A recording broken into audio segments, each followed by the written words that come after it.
اور وہ سیکرٹ جو میں نے کہا تھا، وہ سیکرٹ یہ ہے کہ یہ میں نے سب کچھ کیوں کیا.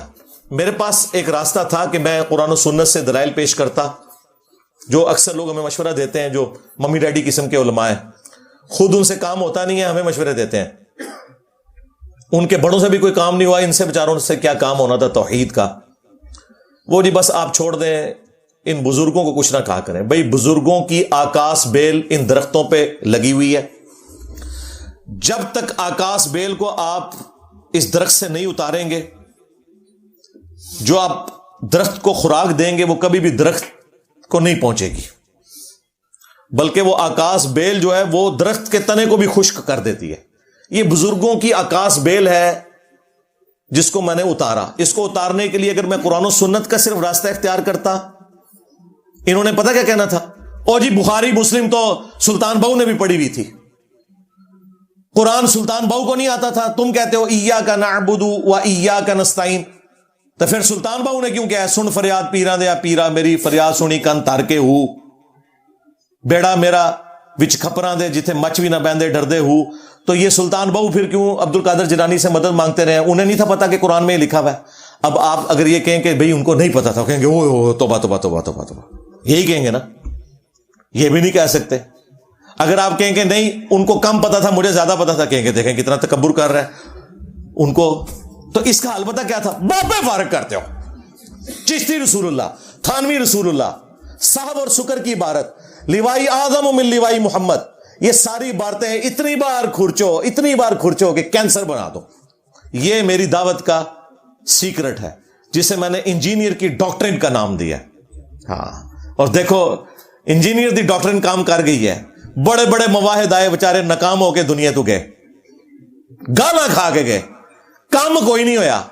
میں نے یہ دیکھے جس طریقے سے یہ میں نے اس کی دوائی اینٹی وینم تیار کیا، جسے میں پھکی کہتا ہوں، الزامی جواب، ان کی گستاخانہ عبارتیں انہی کی کتابوں سے نکالی، کیونکہ ان کا یہ گمان تھا اور ان کا یہ زوم تھا کہ ہمارے بزرگ گستاخ نہیں تھے، باقی سارے گستاخ ہیں.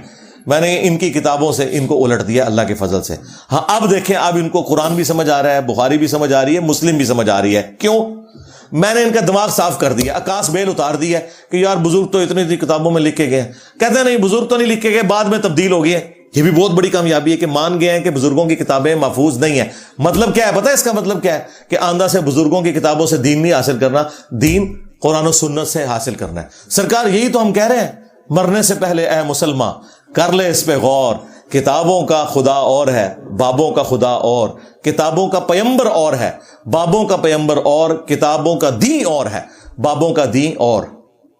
اگرچہ وہ بابے بھی اسی نبی کو، اسی کتاب کو، اسی سنت کو مانتے تھے، اسی اللہ کو مانتے تھے، لیکن ان کوالٹیز کے ساتھ نہیں جو کتابوں میں آئی ہیں، بلکہ ان کوالٹیز کے ساتھ جو ان کے بابوں نے سکھائی ہیں. تو یہ وہ ہمارا سیکرٹ تھا اور اللہ کے فضل سے وہ کام کر گیا. اب الحمدللہ ہمارا یہ جو دعوت کا کام ہے یہ ٹیک آف پوزیشن سے اوپر اب ہوا میں چلا گیا. یہ پہلے زمین پہ تھا، اب انہوں نے ہمیں پاور کے طور پر تسلیم کر لیا. ہماری وجہ سے ہی ہوا ہے. دیوبندی نہیں ان سے چشتی رسول اللہ پہ فتویٰ دلوا سکے، اہل حدیث نہیں دلوا سکے، شیعہ نہیں دلوا سکے. الٹا مناظروں میں یہ لوگ دفاع کرتے رہے اور وہ چھوٹو پیچھے بیٹھ کے سبحان اللہ پڑھتا رہا. خواجہ نے کیا فرمایا؟ سنو کہ میں کون ہوں اور کیا ہوں.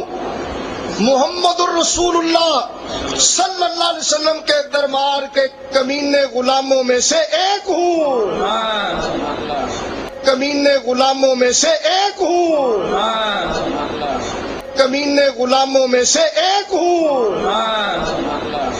اہل حدیث نہیں کام کروا سکے، انجینئر صاحب نے کروا لیا. تو آپ پھر پتا چلا کہ باباؤں کے بابا کون ہے. ہاں، اور یہ تفنن کے طور پہ.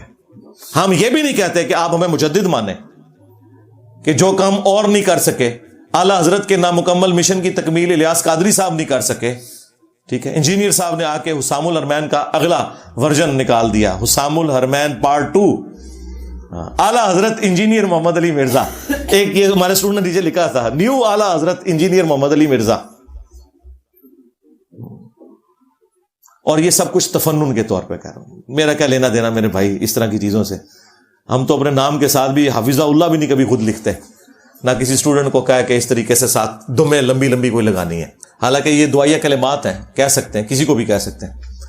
لیکن یہ الحمدللہ یہ فتوے کے اوپر میرا ریبٹل آنا ضروری تھا, کیونکہ جب ہم ان کو گستاخانہ عبارتوں کے اوپر کرٹیسائز کرتے تھے, اب ان کی طرف سے فتویٰ آیا, تو یہ میری اخلاقی دینی ذمہ داری تھی کہ میں اس فتوے کو اپریشیٹ کرتا, اور نہ صرف اپریشیٹ کرتا, جو اس کے اندر لوپ ہولز ہیں ان کو بھی ہائی لائٹ کرتا, اور مستقبل کے لیے ان کو میں چھوڑوں گا نہیں, اس لیے کہ یہ صرف ایک عبارت کے اوپر فتویٰ ہے, ابھی کام بہت باقی ہے. ہاں اعلیٰ حضرت نے بھی 5 عبارتیں نکالی تھی نا اسام الارمین میں, ایک پہ تو فتویٰ نہیں نہ دیا, 5 تھیں.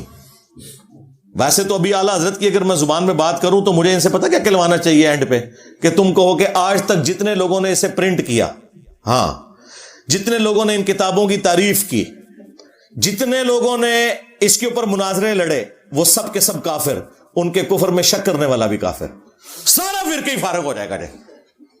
کسی نہ کسی درجے میں کوئی نہ کوئی چین جوڑ جائے گی پیچھے جا کے, کیونکہ اعلیٰ حضرت نے اسام الارمین میں اسی طریقے سے لکھا ہے. لیکن ہم صرف عبارتوں کے اوپر بات کرتے ہیں. باب اللہ کے پاس جا چکے, وہ اللہ کو خود جواب دے ہوں گے. اگر انہوں نے یہ کہا ہے بھگتیں گے, اگر نہیں کہا اللہ کے حضور بری ہیں بالکل. لیکن ہم نے ان کی وکالت نہیں کرنی, ہمیں کوئی چیز پابند نہیں کرتی کہ ہم رسول اللہ صلی اللہ علیہ وآلہ وسلم اور ان کے اہل البیت اور ان کے صحابہ کرام علیہم رضوان اور جو ثقہ تابعین ہے, یا اس کے بعد جو آنے والے محدثین ہیں جو ایگریڈ اپان صحیح العقیدہ ہیں, ان کو چھوڑ کے باقی لوگوں کا کہیں دفاع کریں. ہمیں کوئی چیز مجبور نہیں کرتی.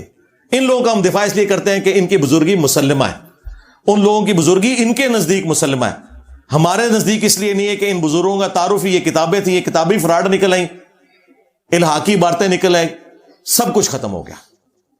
صلو علی محمد وآل محمد, اللہم صلی علی محمد وعلی آل محمد واصحاب محمد وازواج محمد وامت محمد اجمعین الی یوم الدین, آمین.